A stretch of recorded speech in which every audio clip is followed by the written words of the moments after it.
Good morning, James Hurst Eagles. This is Mr. Williams, and I am joined by two very special guests, my two daughters, Hi. Asaya and Hi. Joelle. Hey, and today we are going to do our read aloud about a very interesting story called The White Hare and the Crocodiles. I hope that you enjoy it. Long, long ago, when animals could talk, there lived in the province of Inaba in Japan a little white hare. His home was on the island of Oki, and just across the sea was the mainland of Inaba. Now, the hare wanted very much to cross over to Inaba. Day after day, he would go out and sit on the shore and look longingly over the water in the direction of Inaba. And day after day, he hoped to find some way of getting across. One day, as usual, the hare was standing on the beach, looking towards the mainland across the water, when he saw a great crocodile swimming near the island. This is very lucky, thought the hare. Now I shall be able to get my wish. I will ask the crocodile to carry me across the sea. But he was doubtful whether the crocodile would consent to do what he wanted. So he thought instead of asking a favor, he would try to get what he wanted by a trick. So he called with a loud voice to the crocodile and said, Oh, Mr. Crocodile, isn't it a lovely day? The crocodile, who had come out all by itself that day to enjoy the bright sunshine, was just beginning to feel a bit lonely when the hare's cheerful greeting broke the silence. The crocodile swam near the shore, very pleased to hear someone speak. I wonder who it was that spoke to me just now. Was it you, Mr. Hare? You must be very lonely all by yourself. Oh, no, I'm not. I am not at all lonely, said the hare. But as it was such a fine day, I came out here to enjoy myself. Won't you stop and play with me a little while? The crocodile came out of the sea and sat on the shore, and the two played together for some time. Then the hare said,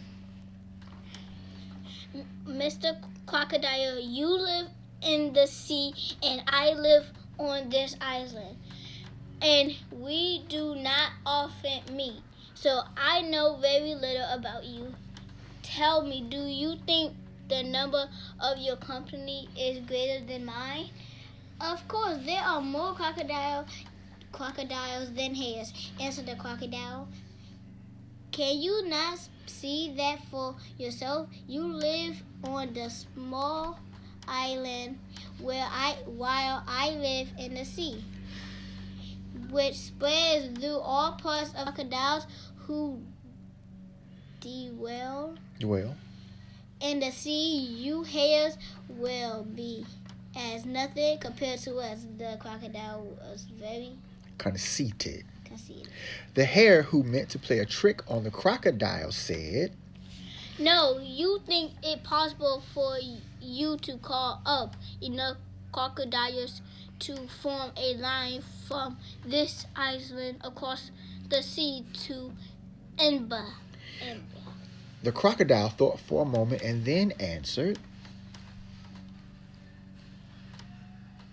Then do it. Of course, it is possible. Then do it, try, said the artful hare. And I will count the number from here. The crocodile, who was very simple-minded and who hadn't the least idea that the hare intended to play a trick on him, agreed to do what the hare asked and said, Wait a little while. I go back into the sea and call my company together. The crocodile plunged into the sea and was gone for some time. The hare, meanwhile, waited patiently on the shore. At last the crocodile appeared, bringing with him a large number of other crocodiles. Look, Mr. Hare, said the crocodile. It is destined for my friends to form a line between here and Inaba.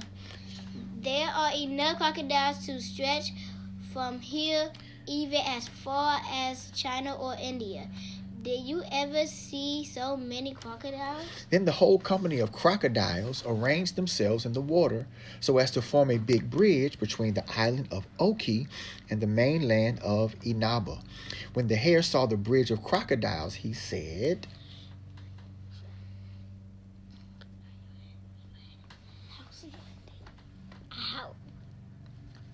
"How splendid."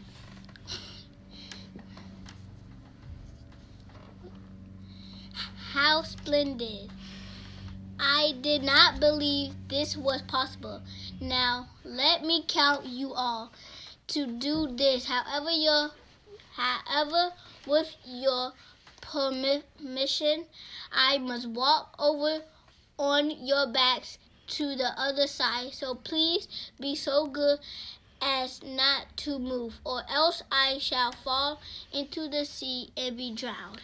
So the hare hopped off the island onto the strange bridge of crocodiles, counting as he jumped from one crocodile's back to the other. Please keep quite still, or I shall not be able to count. 1, 2, 3, 4, 5, 6, 7, 8, 9. Thus the cunning hare walked across to the mainland of Inaba. Not content with getting his wish, he began to jeer at the crocodiles instead of thanking them, and said as he leapt off the last one's back, "Oh, you stupid crocodiles, now I have done with you."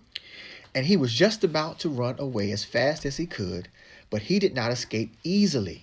For so soon as the crocodiles understood that this was a trick played on them by the hare, so as to enable him to cross the sea, and that the hare was now laughing at them for their stupidity, they became furiously angry and made up their minds to take revenge. So some of them ran after the hare and caught him. Then they all surrounded the poor animal and pulled out all his fur. He cried out loudly and entreated them to spare him, but with each tuft of fur they pulled out and said, "Serve you right." When the crocodiles had pulled out the last bit of fur, they threw the hare on the beach and swam away, laughing at what they had done. The hare was now in a pitiful plight. All his beautiful white fur had been pulled out, and his bare little body was quivering with pain and bleeding all over. He could hardly move, and all he could do was lie on the beach quite helpless and weep over the misfortune that had befallen